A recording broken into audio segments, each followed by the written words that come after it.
جی کروں گی، آپ جیسا کہیں گے ویسا ہی کروں گی۔ کیا تمہاری شادی ہو چکی ہے؟ جی نہیں۔ کیا شادی کرنے والی ہو؟ وہ ہچکچاتے ہوئے بولی، میں شادی کے لیے نہیں آئی ہوں، آپ ملازمت کے لیے انٹرویو لیں۔ کہتے ہیں کہ آگ لینے جاؤ تو پیغمبری مل جاتی ہے۔ ہو سکتا ہے کہ تم ملازمت حاصل کرنے آئی ہو تو شادی کا سلسلہ بھی ہو جائے اور تمہارا مستقبل سنور جائے۔ اس نے حیرانی سے سرفراز کو دیکھا اور پھر پوچھا، میں آپ کا مطلب نہیں سمجھی۔ میں یہ ملازمت کسی ایسی سمجھدار لڑکی کو دوں گا جو مصلحت پسند ہو اور اپنا مستقبل شاندار بنانے کے لیے حالات سے سمجھوتا کر سکتی ہو۔ جناب، میں بہت مجبور ہوں، بہت ضرورت مند ہوں۔ میں حالات سے سمجھوتا کر سکتی ہوں بشرطے کہ میری عزت پر حرف نہ آئے۔ اگر کوئی دولت مند تمہاری عزت کا محافظ بن جائے، تم سے شادی کر لے، تمہارے بہترین مستقبل کی ضمانت دے تو؟ وہ سر جھکا کر سوچنے لگی اور پھر بولی، آپ ایسے سوالات کر رہے ہیں جن کا جوابات دینے سے پہلے بہت سوچ بچار کی ضرورت ہوتی ہے۔ کبھی کبھی خوش نصیبی اچانک دروازے پر دستک دیتی ہے، تم دروازہ نہیں کھولو گی تو وہ دوسرے دروازے پر چلی جائے گی۔ وہ عاجزی سے بولی، پلیز مجھے کچھ سوچنے سمجھنے کا موقع بھی دیں۔ آخر تم کس پہلو سے سوچنا چاہتی ہو؟ میں تمہاری مدد کروں گا۔ میری زندگی میں بیک وقت کبھی بہت ساری خوشیاں نہیں آئیں، اور میں نے سنا ہے کہ بیک وقت کوئی دولت ملے یا کوئی راتوں رات امیر ہو جائے تو اس کی دولت، اس کی عمارت ناجائز ہوتی ہے۔ یہ سب کچھ چور دروازے سے آتا ہے۔ میں یہی سمجھنا چاہتی ہوں کہ آپ جن مسرتوں کا ذکر کر رہے ہیں اور بہترین مستقبل کی ضمانت دے رہے ہیں، تو اس کے پیچھے کون سا چور دروازہ ہے؟ تم ایک دروازے کے متعلق سوچ رہی ہو، کئی چور دروازے ہو سکتے ہیں، لیکن تمہیں صرف اپنے نفع نقصان کے متعلق سوچنا چاہیے۔ تمہیں کوئی نقصان نہیں پہنچتا ہے تو پھر سوچ بچار کی ضرورت نہیں رہتی۔ میرے بہترین مستقبل کی ضمانت کیسے ہوگی؟ میں تم سے تحریری معاہدہ کروں گا۔ اس معاہدے کے مطابق جب تم میری شریک حیات بن جاؤ گی تو میں تمہیں ماہانہ 5,000 روپے دیا کروں گا۔ کیا غریب آباد پہ رہنے والی کوئی لڑکی ماہانہ 5,000 روپے آمدنی کا تصور بھی کر سکتی ہے؟ وہ ایک گہری سانس لے کر بولی، آپ درست کہتے ہیں، یہ میرے لیے بہت بڑی رقم ہے۔ یہ تو کچھ بھی نہیں ہے۔ میں شادی کے 4 یا 6 ماہ بعد تمہیں اپنی جائیداد کا مالک بھی بنا سکتا ہوں۔ میری دولت تمہاری بھی دولت ہوگی۔ لیکن آپ کی ایک بیوی اور بچی ہے، کیا آپ اپنی بیوی سے دوسری شادی کی اجازت لیں گے؟ اس کی ضرورت نہیں ہے۔ ہماری شادی چپ چاپ ہوگی اور تم وہاں گورنس بن کر رہو گی۔ پھر ایک گورنس آپ کی بیوی کی موجودگی میں کیسے اپنے حقوق کا دعویٰ کرے گی؟ میں رفتہ رفتہ تمہیں سمجھا دوں گا، میں راستہ بتاؤں گا، تم اس پر چلو گی، ایک وفادار بیوی کی طرح میرے حکم کی تعمیل کرتی رہو گی تو فائدے میں رہو گی، ورنہ تمہارے مقدر میں وہی ماہانہ 5,000 روپے لکھے رہیں گے۔ وہ سوچ میں پڑ گئی۔ اس نے پوچھا، اب کیا سوچ رہی ہو؟ میں کل جواب دوں گی۔ کل کا مطلب یہ ہوا کہ تم یہاں سے جا کر اپنی سہیلی سے مشورہ لوگی، اور میرا مشورہ یہ ہے کہ میری شریک حیات بننے کا فیصلہ کرنے کے لیے کسی سے مشورہ نہ لو۔ میں غریب آباد میں اپنی خالہ کے ہاں رہتی ہوں، انہیں تو کچھ بتانا ہی پڑے گا نا۔ کوئی ضروری نہیں ہے، ہماری شادی چپ چاپ ہوگی، جب وقت آئے گا تو سب پر ظاہر کر دیا جائے گا۔ کیا میری الگ رہائش کا انتظام ہو سکتا ہے؟ اگر تم اپنے رشتہ داروں کو چھوڑ کر آنا پسند کرو تو ہماری کوٹھی کے سامنے والی انیکسی میں تمہاری رہائش کا انتظام ہو جائے گا۔ میری خالہ وغیرہ مجھے بوجھ سمجھتے ہیں، میں انہیں چھوڑ کر آؤں گی تو ان کا بوجھ ہلکا ہو جائے گا، میرے آنے پر کوئی اعتراض نہیں کرے گا۔ یعنی تمہارے سامنے کوئی رکاوٹ نہیں ہے؟ یہ تو اور اچھی بات ہے۔ اب سنو، ہمیں کیا کرنا ہوگا۔ کل چپ چاپ ہماری شادی ہو جائے گی، میں نے کہا کہ سارے انتظامات کر لوں گا، ہم میاں بیوی کی حیثیت سے ایک ہوٹل میں رہیں گے۔ اس دوران میں اپنی وائف رضیہ سے تمہارا ذکر کروں گا۔ وہ بہت کنجوس ہے، جب اسے معلوم ہوگا کہ تم ایک غریب لڑکی ہو اور تمہارے والدین نہیں ہیں، اپنے رشتہ داروں پر بوجھ ہو، ہماری کوٹھی کی انیکسی میں آ کر رہنا چاہتی ہو، تو وہ تمہاری مجبوریوں کے پیش نظر ماہانہ 1,000 سے زیادہ نہیں دے گی، شاید 3 وقت کی روٹی بھی منظور کر لے۔ بہرحال وہ جو بھی تم سے طے کرے اسے تسلیم کر لینا۔ میرے اور تمہارے درمیان جو طے شدہ رقم ہے وہ میں اپنی جیب سے تمہیں دیا کروں گا۔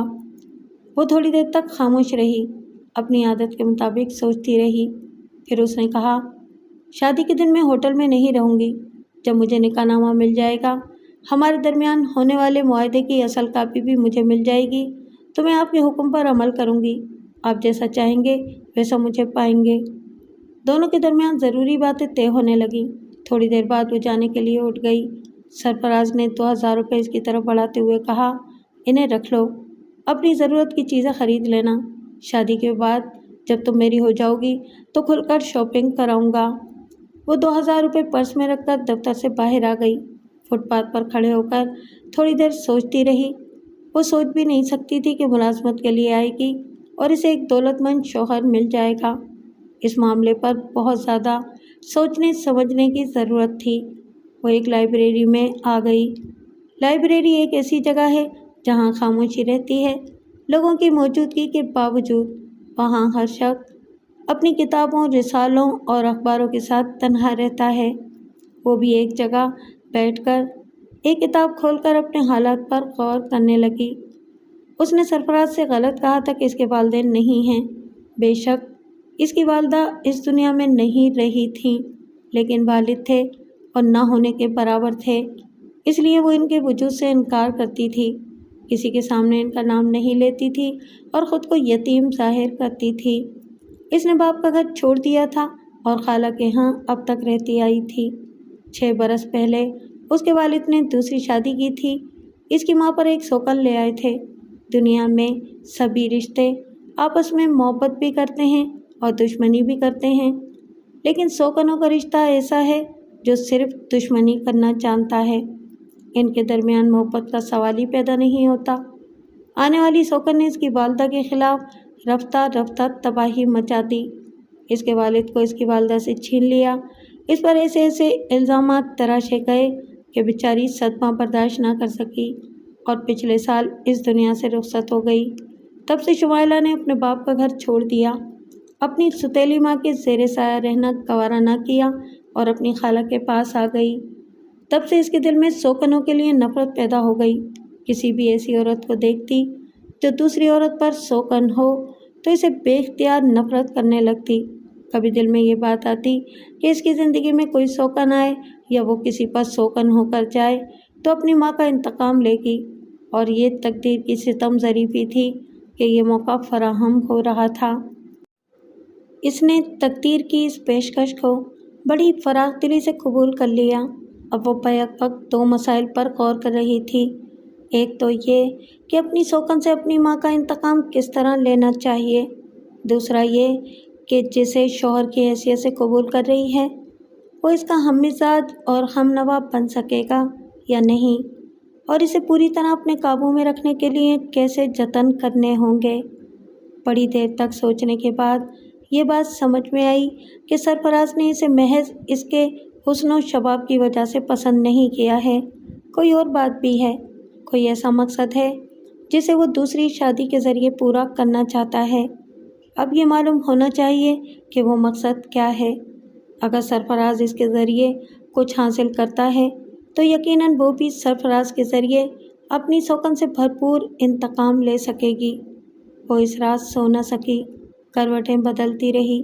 کبھی ذرا دیر کے لیے آنکھ لگی تو اس نے بند آنکھوں کے پیچھے اپنی ماں کو دیکھا جو صدمہ سہ سہ کر جان دے رہی تھی۔ اسی طرح اب اس کی ہونے والی سوکن بھی کرب میں مبتلا ہو کر مر رہی ہے اور سرفراز اس کے اشاروں پر ناچ رہا ہے۔ دوسرے دن سرفراز کے ایک دوست کے ہاں چپ چاپ شادی ہو گئی۔ وہ سادگی سے دلہن بنی ایک کمرے میں بیٹھی ہوئی تھی۔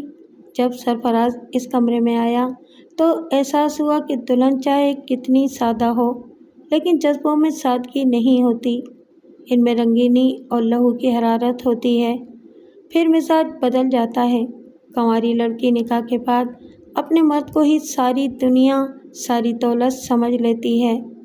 یوں بھی سرفراز بڑی ہی پرکشش شخصیت کا مالک تھا۔ وہ سہاگ کے کمرے میں آیا تو شمائلہ نے اسے اپنے دل کے اندر آ کر بیٹھتے ہوئے صاف محسوس کیا۔ اس نے کہا، شمائلہ، شادی کے بعد دل نہیں مانتا،